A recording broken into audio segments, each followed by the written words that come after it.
Auzu billahi minash shaitanir rajim. Bismillahir rahmanir rahim. Allahumma salli ala Muhammadin wa ala ali Muhammad kama sallaita ala Ibrahima wa ala ali Ibrahima innaka Hamidum Majid. Allahumma barik ala Muhammadin wa ala ali Muhammad kama barakta ala Ibrahima wa ala ali Ibrahima innaka Hamidum Majid. Rabbi shrah li sadri wa yassir li amri वाहलुल उक़्दतम मिन लिसानी यफ़क़हू क़ौली रब्बना ज़िदना इल्मा या मुक़ल्लिबुल क़ुलूब सब्बित क़ल्बी अला दीनिक आमीन. Today we'll start Surah Hajj. This is a Madani Surah and it has how many verses? Let me check. 78. Yes. 78 verses in it. Today we will complete the surah inshallah in 3 parts. Today we'll complete the first one inshallah. In the name of Allah, the Beneficent, the Most Merciful. Ya ayyuhan nas ittaqu rabbakum inna zalzalata sa'ati shay'un azim. O people, translation, O people, fear your Rabb. The earthquake of Qiyamah is a tremendous thing indeed. يَوْمَ تَرَوْنَهَا تَذْهَلُ كُلُّ مُرْضِعَةٍ أَمَّا أَرْضَعَتْ وَتَضَعُ كُلُّ ذات حمل حملها وترى الناس سكارى وما هم بسكارى ولكن عذاب الله شديد. The day when you will witness it, every nursing mother will forget her suckling infant and every pregnant woman will abort. And you will see people in the drunken stupor, although they will not be drunk. But Allah's punishment is severe. Verse number 3, وَمِنَ النَّاسِ مَن يُجَادِلُ فِي اللَّهِ بِغَيْرِ عِلْمٍ وَيَتَّبِعُ كُلَّ شَيْءٍ مَرِيدٍ. There are those people who without knowledge dispute with you about Allah and they follow every rebellious shaitan. كُتِبَ عَلَيْهِ أَنَّهُ مَن تَوَلَّى فَأَنَّهُ يُضِلُّهُ وَيَهْدِيهِ إِلَى Azab is Sahir. About the shaitan, it has been decreed that he will mislead whoever befriends him, and he will lead him to the punishment of the blaze. This surah derives its name from the mention of Hajj in verse 27 of this surah. In the opening verses, Allah speaks about the advent of Qiyamah so that those people who deem it an impossibility can be convinced about its reality. Allah begins by saying, O people, fear you Allah. Allah should be held in awe, away as the greatness of His being demand. This means that people should follow the teachings of the Anbiya alayhi salam and the divine scriptures. This includes belief in the advent of Qiyamah, which is an extremely grave matter. Describing Qiyamah, Allah says the earthquake of Qiyamah is a tremendous thing indeed. The day will be so grave that every nursing mother will forget her suckling infant and every pregnant woman will abort. And you will see people in a drunken stupor, although they will not be drunk, but they will be terrified because Allah's punishment is severe. Hazrat Alqama and Sabi Raziallahu Ta'ala Anhum said that the earthquake refers to the above verse will occur very close to Qiyamah. They say this because there is nothing to prove that women will be raised from their graves pregnant and with suckling children. They also maintain that there are hadiths supporting their opinion of an earthquake close to Qiyamah. Other commentators say that the earthquake will take place at the advent of Qiyamah, as mentioned in Surah Zilzal. Allah says in Surah 1 Naziyat, the day when the first sound of the trumpet will resound, followed by the second. Hazrat Abdullah bin Abbas radiallahu ta'ala anhu says that all things will shudder at the sound of the first blowing of the trumpet, narrated by Bukhari, page 2 volume 2, page 965. Allah says in Surah Waqia, when the earth shall convulse with a violent earthquake, verse number 4. In accepting this opinion, the question will arise about the nursing mothers and pregnant women. That is, where will they be then? The first reply to this question is that the verse present a hypothesis, hypothetical situation that they were there, they could have forgotten the suckling infant or aborted. The second reply is that the possibility exists that Allah will raise them in the same condition in which they died. Other commentators say that the earthquake refers to the condition of the people and do not the shaking of the earth. In this case, it will merely be translated as a shudder or quake. This is not impossible because the Arabic word for an earthquake, zilzal, can also refer to the shaking of people. This form of the word has been used in Surah Ahzab, where Allah says, on that occasion the believers were put to the test and violently shaken. Verse number 11. The interpretation is supported by a hadith of Bukhari, volume 1, page 966, reported by Hazrat Abu Sayyid Khudri Raziyallahu Ta'ala anhu. He reports from Rasulullah sallallahu alaihi wasallam that Allah will instruct Hazrat Adam alayhi salam to separate those people who are destined for Jahannam. When he will ask how many they are, Allah will say that the people of Jahannam will number 999 from every 1000. Upon hearing this, every youth will turn white and every expected woman will abort her child. And you will see people in a drunken stupor, although they will not be drunk, but Allah's punishment is severe.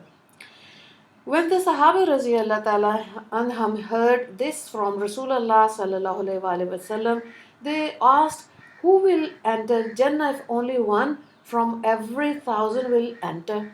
The Nabi Sallallahu Alaihi Wasallam replied, except the glad tidings that 1,000 men will be from the Yajuj and Majuj, and one will be from yourself.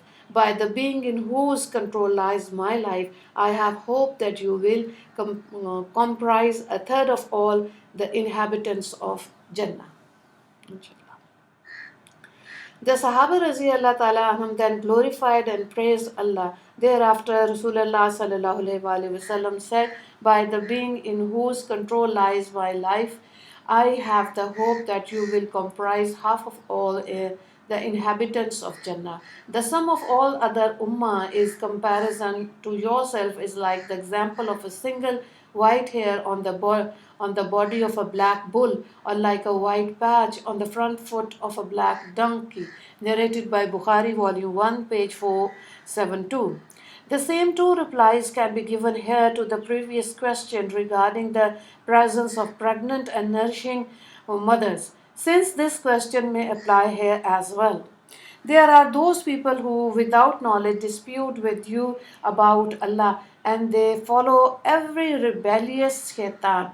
Ibn Kasir Rahimullah reports that a mushrik once asked Rasulullah sallallahu alaihi wasallam whether Allah was made of gold or silver.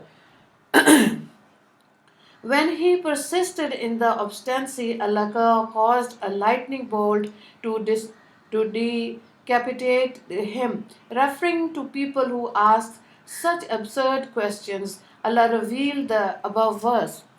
Basing their ideas on their idols,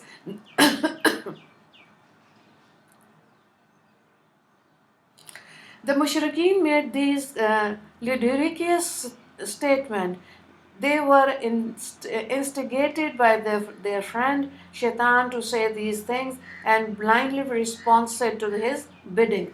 They failed to realize that about the Shaitan it has been decreed that he will in this world mislead whoever befriend him, and he will in the hereafter lead him to the punishment of the blaze. Such are the terrible consequences of befriending. 。 。 。 . 。 . 。 . 。 . 。 . 。 . . . . . . . . . . . . . . . . . . . . . . 。 。 . 。 。 . 。 . 。 。 . 。 . 。 . 。 . 。 Verse number 5.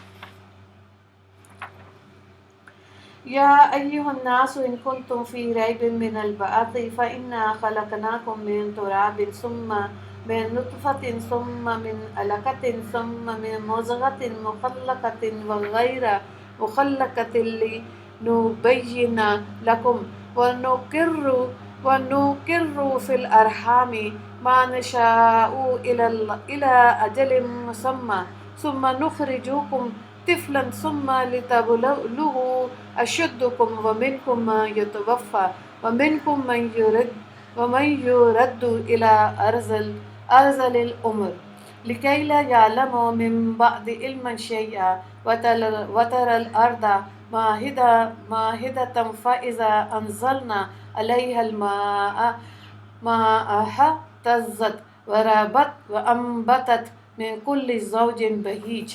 Translation: O people, if you are in doubt regarding resurrection, then remember we have certainly created you from sand, then from a drop of semen, then from a clot of blood, then from a lump of flesh which was shaped or unshaped. You were created from these so that we may show you, and according to our will we keep you in wombs until an appointed time.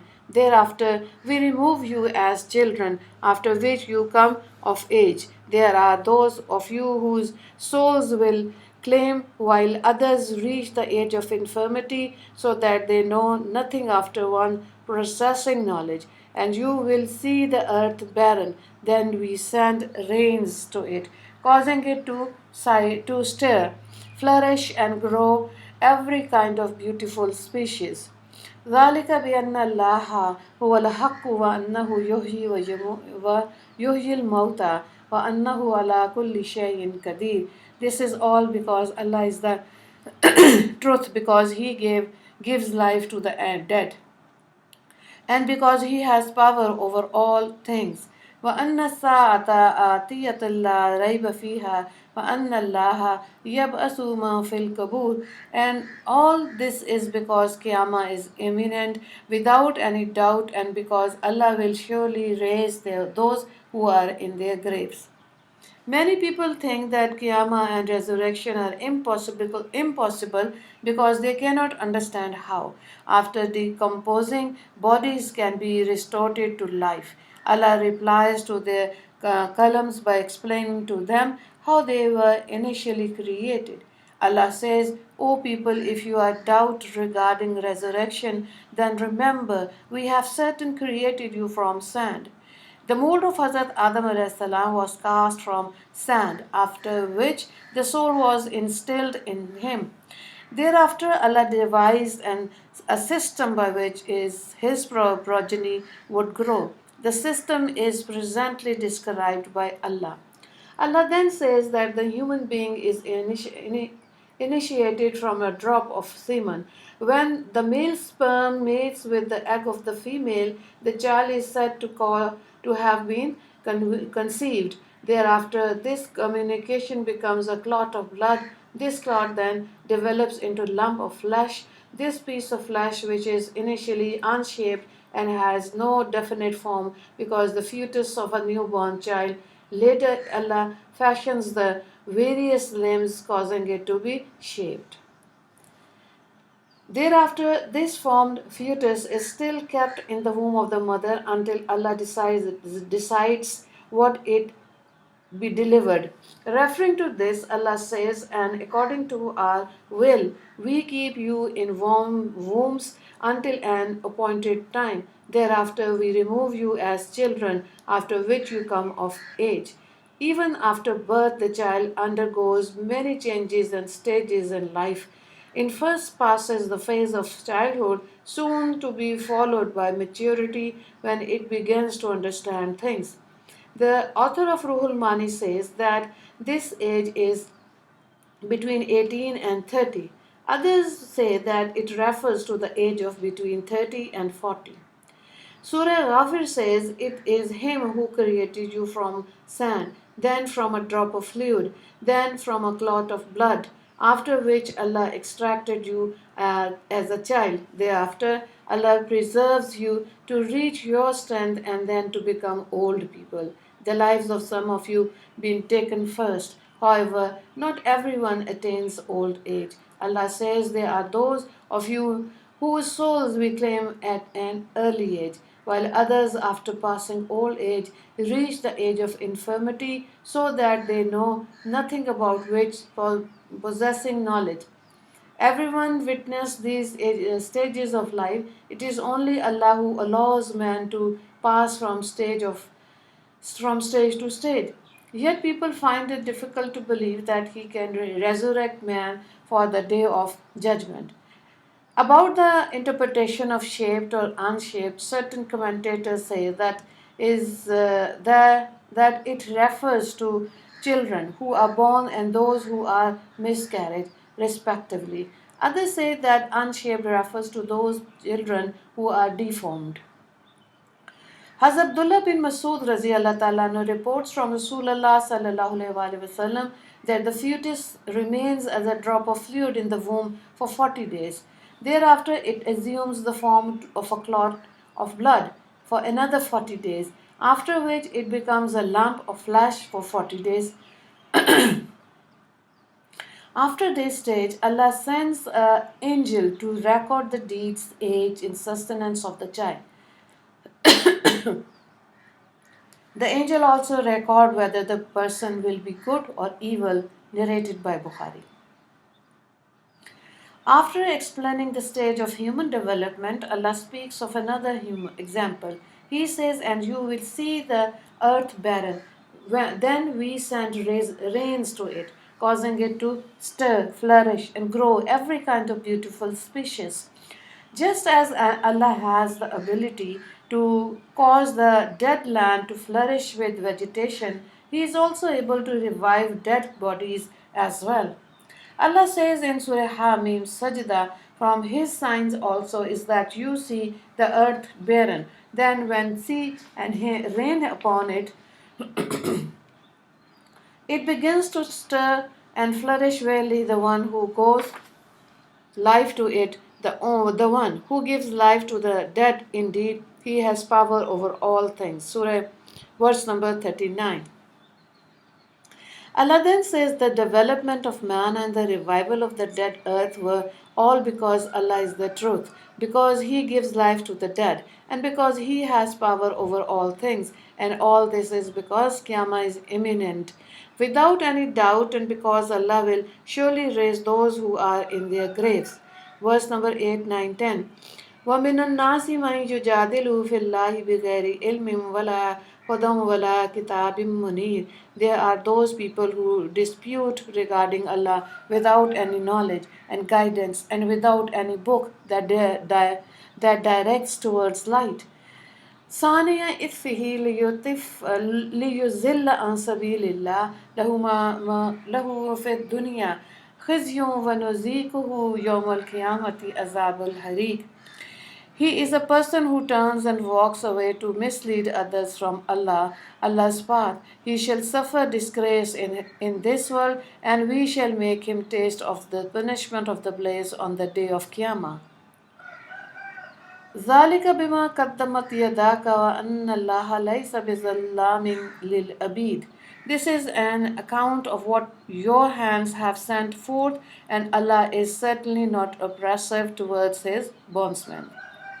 Ruhul Mani reports from Hazrat Abdullah bin Abbas anhu that the above verses were revealed with reference to Abu Jahl. Other commentators say that it concerned Akhnas bin Sharik, while others are of the opinion that it refers to Nazar bin Haris. However, the verse in general is in its context and may refer to any kafir who objects to the deen of Allah without any relevant knowledge, basing his fact on his personal opinions and views. Such people consider it an injury to their pride and accept the truth because of their pride. They turn around and walk away from the truth. Regarding this type of a person, Allah says that he shall suffer disgrace in this world and we shall make him taste of the punishment of the blaze on the day of Qiyamah. When these people will be cast into Jahannam, they will be told, "This is an account of what your hands have sent from forth, and Allah is certainly not oppressor towards his bondsmen. Allah will never punish people of what they did not do." Nasr bin Haris and Abu Jahl died at Badr. While the circumstances surrounding their death, Akhnas bin Sharik will still remain dubious. They will all be subject to the torturers of Jahannam until eternity. Verse number 11. وَمِنَ النَّاسِ مَنْ يَعْبُدُ اللَّهَ عَلَى خَرْفٍ فَإِنْ أَصَابَهُ خَيْرٌ اطْمَأَنَّ بِهِ وَإِنْ أَصَابَتْهُ فِتْنَةٌ انقلب على وجهه خسر الدنيا والآخرة ذلك هو الخسران المبين.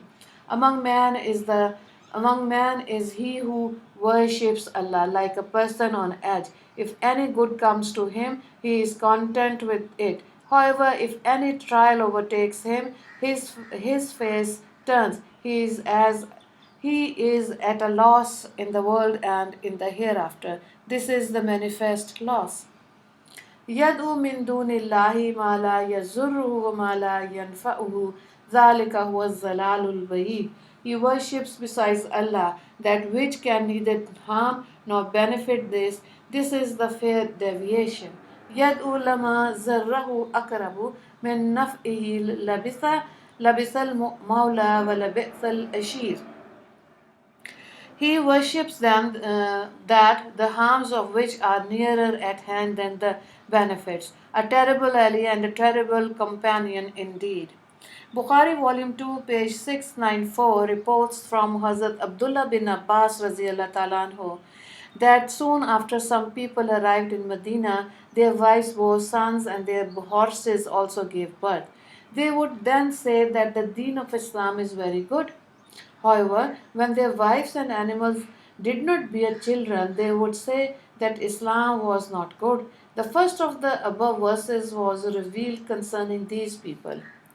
Ruhul Mani has reported that Hazrat Abu Sayyid Khudri radiallahu ta'ala anhu transmitted the hadith that a Jew accepted Islam, after which he lost his sight, he, his wealth, and his children.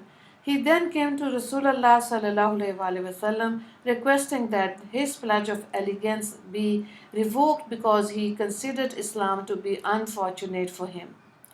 Rasulullah sallallahu alaihi wasallam told him, "O Jew, Islam melts people with trial, just like how a furnace melts iron, gold, and silver, removing the alloys and dirt from it." The verse was revealed with regard to this incident. Other commentators say that the verse was revealed about the munafiqeen. Whatever the circumstances of the revelation, the fact remains that people who accept Islam for ulterior motives do not remain Muslims. In reality, these people do not really desire the truth and do not believe in Allah, Rasulullah sallallahu alaihi wasallam, and the hereafter. Regarding such a person, Allah says he is at a loss in this world and in the hereafter. This is the manifest loss. Regarding the person who commits polytheism and foolishly seek assistance from his idols and false gods, Allah say he worships besides Allah that which can neither harm nor benefit him. This is the far deviation. He worships that the harms of which are nearer at hand than this benefit. Worshipping these false gods will cause a person to suffer in this world as well as in Jahannam until eternity.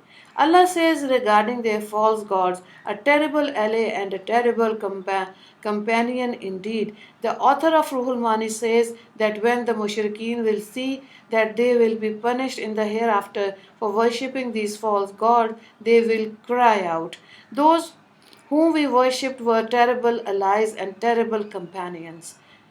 14. إن الله يدخل الذين آمنوا وعملوا الصالحات جنات تجري من تحتها الأنهار إن الله يفعل ما يريد. Allah will certainly admit those who believe and perform good deeds into gardens beneath which rivers flow. Verily Allah does as He pleases. 16. No, 15. ما كان يظن أن لا ينصره الله في الدنيا والآخرة فليمدد بسبب إلى السماء ثم ليقطع فلينظر هل يذهبن كيده ما يغيث. He who thinks that Allah will never assist his Nabi sallallahu alaihi wasallam in this world and in the hereafter should extend a rope to the skies and then cut the process of revelation to see whether his scheme will remove the cause of his anger. وكذلك أنزلناه آيات بينات وأن الله يهدي من يريد. In this way we reveal our clear verses and Allah will definitely guide whom He wills. In opposition to the despicable plight of the kuffar and mushrikeen mentioned in the previous verses, Allah now highlights the good fortune of the mu'mineen. Allah says, Allah will certainly admit those who believe and perform good deeds into gardens beneath which rivers flow. Allah really does as He pleases. Allah grants the ability to perform good deeds to whoever He wills, and none can alter His decision.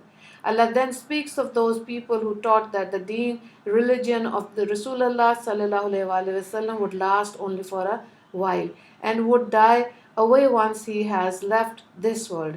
They anticipated that Allah would never assist Rasulullah sallallahu alaihi wasallam and the deen. Allah says he who thinks that Allah will never assist his Nabi sallallahu alaihi wasallam in this world and in the hereafter should extend a rope to the sky and climb to the heavens and then cut the process or revelation to see whether his scheme will remove the cause of his anger.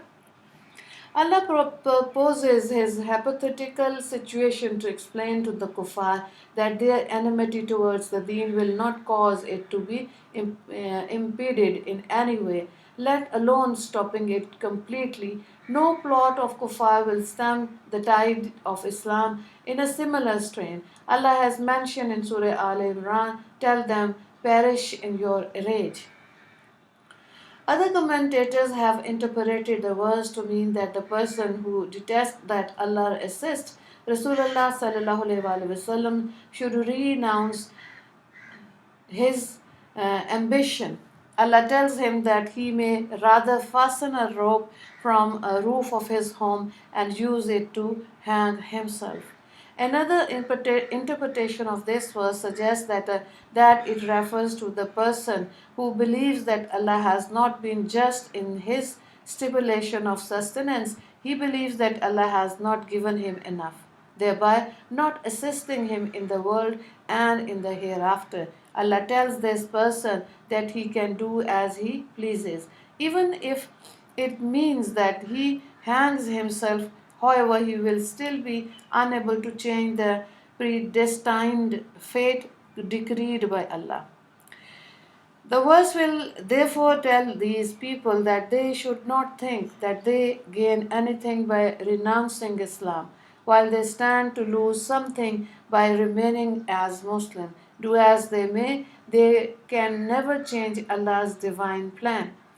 Allah then says, in this way we reveal our clear verses and Allah will definitely guide whom He wills. 17. Inna lazina amanu wal lazina hadu wal thabina wal nasara wal majusa wal lazina ashraku inna allaha yafsilu bainahum yawmal qiyamati. Inna allaha ala kulli shayin shaheed. Those who believe, the Jews, the Sabians, the Christians, the fire worshippers, and those who are polytheists, Allah shall certainly decide between them on the day of Qiyamah. Verily, Allah is witness to all things. Verse number 18. ألم تر أن الله يسجد له ما في السماوات ومن في الأرض والشمس والقمر والنجوم والجبال والشجر والدواب وكثير من الناس وكثير حق عليه العذاب ومن يحن الله فمن له من مكرم إن الله يفعل ما يشاء. This is also ayat of sajda. Translation: Do you not see that all within the heavens and the earth prostrate to Allah, as well as the sun, the moon, the stars, the mountains, the trees, the beasts, and many people? And there are many who justly deserves punishment. There is none to honor the person whom Allah humiliates. Indeed, Allah does as He pleases. Although the kuffar are divided into many different deens, religions, and creeds, they all share the common factor of kufr. For this reason, they are collectively antagonistic towards Islam. There are now only two distinctions, Iman and Kufr. All of these denominations and deen, religion, also believe that they are correct in their belief and practices. However, Allah will decide on the day of judgment between them and disclose to them that only the Muslims were guided aright. Therefore, Allah says, Allah shall certainly decide between them on the day of Qiyamah. Verily, Allah is witness to all things. Allah has knowledge of everything and will recompense people accordingly. Thereafter, Allah addresses the readers, saying, Do you not see that all within the heavens and the earth prostrate to Allah, as well as the sun, the moon, the stars, the mountains, the trees, the beasts, and many people? All of these creation prostrate to Allah in the manner that Allah granted them the ability to do so. Other commentators say that prostrate refers to being subservient to Allah's command and dictates. While all the creation of Allah yield before Him, there are many people who choose to remain kuffar. About them, Allah says, and there are many who justly deserve punishment. There is none to honor the person whom Allah humiliates. Indeed, Allah does as He pleases. The kuffar will be humiliated when condemned to Jahannam as well as when their souls are extracted. They are even disgraced in this world. The sinful Muslims also suffer humiliation in this world when they hanker after the wealth, the title of this world. They sacrifice everything they have to attain these prizes, only to be humiliated when they are killed by their enemies or dismissed from their posts. Hazrat Abu Darda Raziallah Ta'ala reports that once when the sun had set, Rasulullah Sallallahu Alaihi Wasallam asked where the sun had gone to. Hazrat Abu Darda Raziallah Ta'ala replied, Allah and His Nabi Sallallahu Alaihi Wasallam know best. Rasulullah Sallallahu Alaihi Wasallam said, the sun keeps moving until it sets beneath Allah's arsh, where it prostrates to Allah. It then seeks Allah's permission to rise and then rises when permission is received. The day is near when its prostration will not be accepted and it will not be permitted to rise as normal. Instead, it will be commanded to rise from where it had set. It will then rise from the west. Allah says the same thing when He mentioned the sun travels towards its destination. Their resting point is beneath Allah's arsh. Bukhari, narrated by Bukhari, Volume 1, page 454. By Allah's creation, prostrate to Him as the sun does, the plants and even the seemingly inanimate objects have a degree of sense. Although much less than that of men, they are all subservient to Allah as well. However, those creation that Allah had blessed with intelligence, submit to him willingly and prostrate in the manner that we recognize. Allah says in verse 74 of Surah Baqarah, indeed there are some of them, the rocks that fall out of the fear of Allah. Allah says in Surah Bani Israel, there is nothing that does not glorify His praise, but you do not understand their glorification. Verse 44. Say Allah in Surah Nahl, to Allah's command, submit all within the heavens and the earth, including all creatures and angels, they are not proud. Verse number 49. This subject has been discussed in the commentaries of the above verses. Allah has also mentioned in Surah Nur, do you not see that everyone in the heavens and the earth glorifies Allah, including the birds with their wings spread out? Each one knows its salah, dua, special form of worship and method of glorification. Verse 41. Now I'll recite verse number 19. هَذَانِ خَصْمَانِ اخْتَصَمُوا فِي رَبِّهِمْ فَالَّذِينَ كَفَرُوا قُطِّعَتْ لَهُمْ ثِيَابٌ مِّنَ النَّارِ يُصَبُّ مِن فَوْقِ رُءُوسِهِمُ الْحَمِيمُ. These are two opponents who debate about their Rabb. As for those who disbelieving, garments of fire shall be cut out for them, and boiling water will be poured over their head.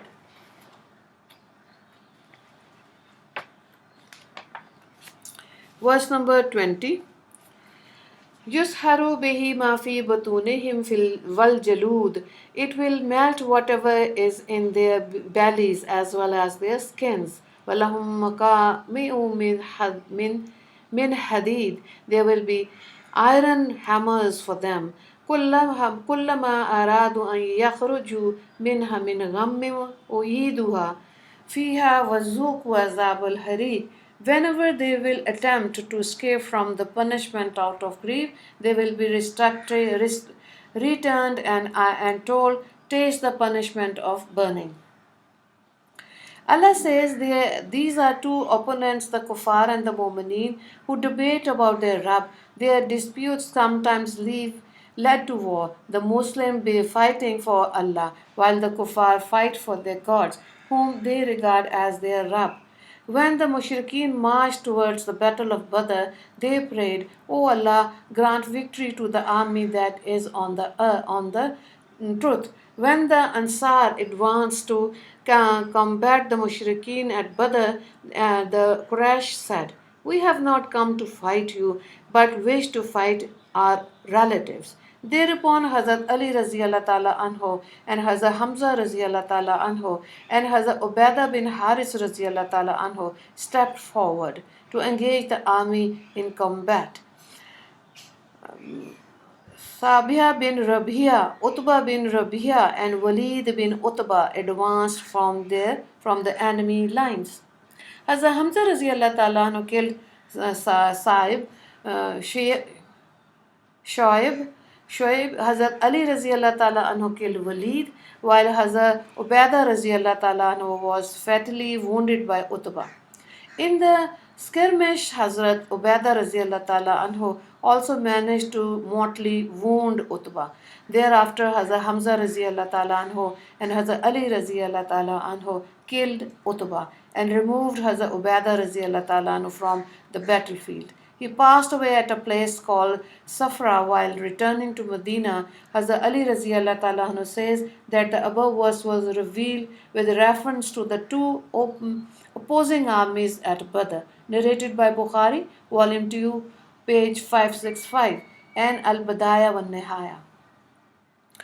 The general context of the verse will include two opposing groups of Kuffar and Muslim. The Battle of Badr was just an example of such a clash. Thereafter, Allah describes the plight of the Kuffar in the hereafter. Allah says, as for those who disbelieve, garments of fire shall be cut out for them. Clothing made of fire will be prepared for the disbelievers, adding to the torment which they will suffer in Jahannam.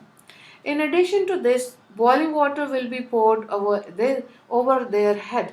It will melt whatever is in their bellies as well as their skins. Explaining these verses, Rasulullah sallallahu alaihi wasallam said, "Boiling water will surely be poured over the heads of the people in Jahannam.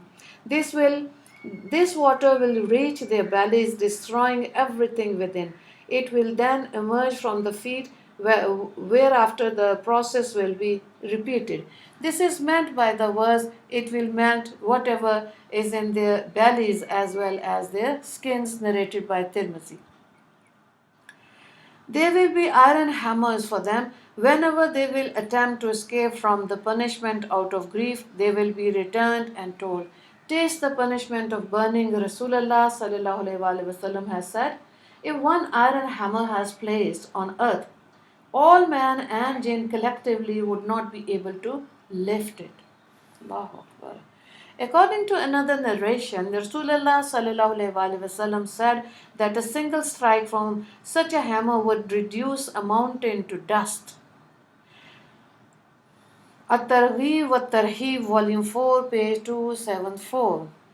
Allahu Akbar. Two more verses. Inna Allaha yudkhilu allazina amanu wa amilu salihati jannatin tajri min tahtiha al-anharu yuhallawna fiha min asawira min zahabin wa lu'lu'un wa libasuhum fiha harir. Allah will surely admit those who believe and do good deeds into gardens beneath which rivers flow. There they will be adorned with bangles of gold and pearls. Their clothes in Jannah shall be of silk. وَهُودُوا إِلَى الطَّيِّبِ مِنَ الْقَوْلِ وَهُودُوا إِلَى صِرَاطِ الْحَمِيدِ. They will be guided to the best of speech and guided to the path of him who is most deserving of praise. Allah describes the bounties that will be stored on the mu'mineen. He says, Allah will surely admit those who believe and do good deeds into gardens beneath which rivers flow. Therein they will be adorned with bangles of gold and pearls. Their clothes therein shall be of silk. Although gold and silk are not permissible for men in this world, it will be given to them in the hereafter. Hazrat Abu Musa Ashari Raziyallah Ta'ala anhu narrates that Rasulullah sallallahu alaihi wasallam said, "Gold and silk are halal for the women of my ummah, but haram for the men," narrated by Tirmidhi. Hazrat Umar Raziyallah Ta'ala anhu reports that the Nabi sallallahu alaihi wasallam said, "The man who wears silk in this world, it will be deprived of it in the hereafter," narrated by Bukhari. Hazrat Uqba bin Amir Raziyallah Ta'ala anhu narrates that Rasulullah sallallahu alaihi wasallam said, "If you desire the jewelry and silk of Jannah, do not wear them in this world," narrated by Mishkat 379 page. They will be guided to the best of speech. This verse means that they will be guided towards the recitation of La ilaha illallah. They believe in the teachings of Rasulullah sallallahu alaihi wasallam and the Quran, and for this they shall receive the comforts of Jannah. And guided to the path of him who is most deserving of praise. Those who treated Allah's path in this world will be allowed to treat the path leading to Jannah in the hereafter. Although the above verse makes mention only of bangles, Hazrat Abu Sa'id Khudri Raziyallah Ta'ala anhu has narrated that Rasulullah sallallahu alaihi wasallam said, "A crown will be placed on the heads of the people in Jannah. The brilliance of the dust pearl on this crown is sufficient to eliminate the distance between the east and the west," narrated by Mishkat, page 499.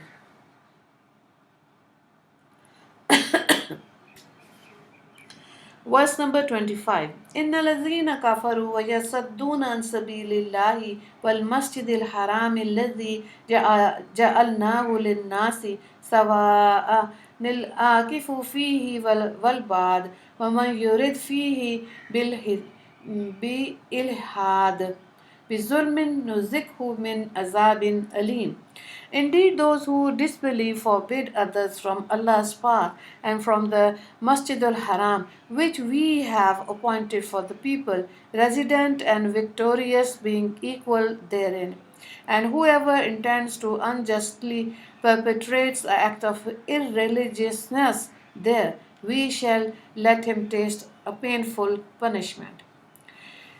The mushrikeen of Makkah prevented Rasulullah sallallahu alaihi wasallam and the Muslims from performing their salah in Masjidul Haram because they were the custodians of it. Even after Rasulullah sallallahu alaihi wasallam returned to the sixth year after Hijrah to perform Umrah, they did not allow him enter into the Masjidul Haram. The author of Ruhul Mani says that the above verses was revealed with reference to Abu Sufyan and his companions when they resisted the entry of the Muslims of Makkah in the sixth year after Hijrah. Describing the attributes of the Masjid al-Haram, Allah says that it has appointed it for the people, resident and visitor being equal therein. Certain commentators maintain that the Masjid al-Haram refers to the entire city of Makkah. It is deduced from this verse that the people of Makkah cannot prevent outsiders from entering the city. According to Imam Abu Hanifa rahimullah, it is makruh for the people of Makkah to hold out their homes to outsiders during the Hajj season. Imam Abu Yusuf rahimullah and Hazrat Muhammad sallallahu alaihi wasallam are also of this opinion. They have only said this because there is no clear proof in the Sharia to explicitly declare the act as haram. They have stated the ruling as above because people tend to exploit those who make Hajj by charging exorbitant rentals. This would it inadvertently discourage people from performing Hajj because they are already burdened with the expense of traveling. Many people make a fortune from subletting buildings that belong to others. Instead of assisting the people to perform Hajj, they wish only to make themselves rich. Imam Abu Hanifa Rahimullah has mentioned that homes can be let out during the non-Hajj periods. However, the opinion of Imam Abu Hanifa Rahimullah is not clear about whether land in Makkah may be sold or not. The other Imams of jurisprudence are of the opinion that it is perfectly permissible to send land in Makkah. Whoever intends to unjustly perpetrate an act of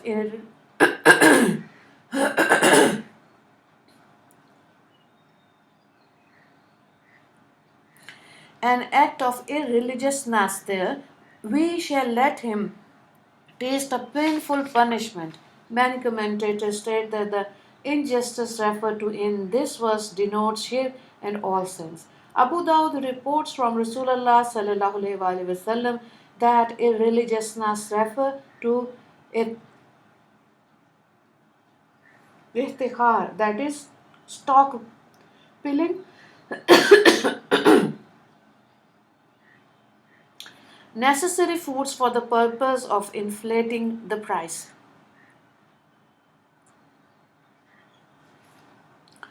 Hazrat Abdullah bin Masud Raziyallahu ta'ala says that merely intending a sin in Makkah will invite Allah's punishment, whereas this will be the case in other cities only when the sin is actually committed. This is so because Allah says, whoever tends to Darul Mansur, page 4, volume 4, page 351. Hazrat Mujahid Rahimullah has mentioned that sins are multiplied manifold when committed in Makkah, just as the reward of good deeds are multiplied.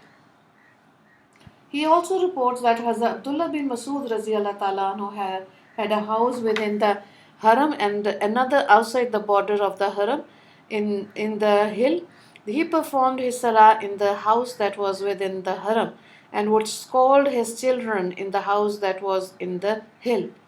When asked about this, he replied that the interpreted using words like never by Allah will scold as irreligiousness since the verse prohibited.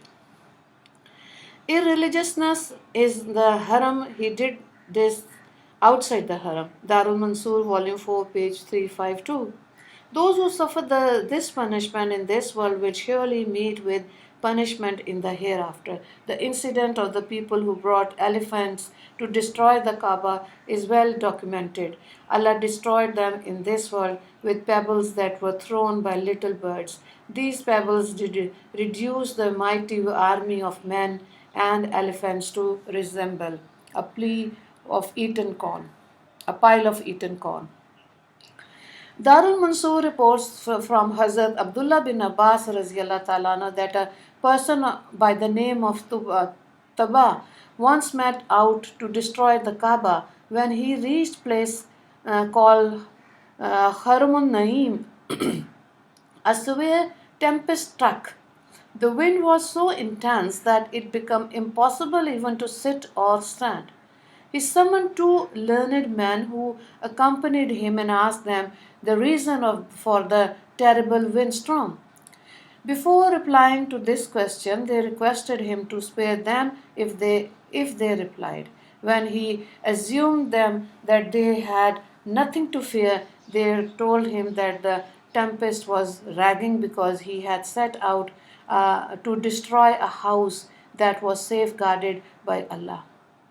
Taba then asked them what was to be done to cause the tempest to abate. They decided him that he should remove his clothing and wear two sheets of cloth. Thereafter he should recite Labbaik Allahumma Labbaik and then make tawaf of the Kaaba. When he did this, the wind stopped.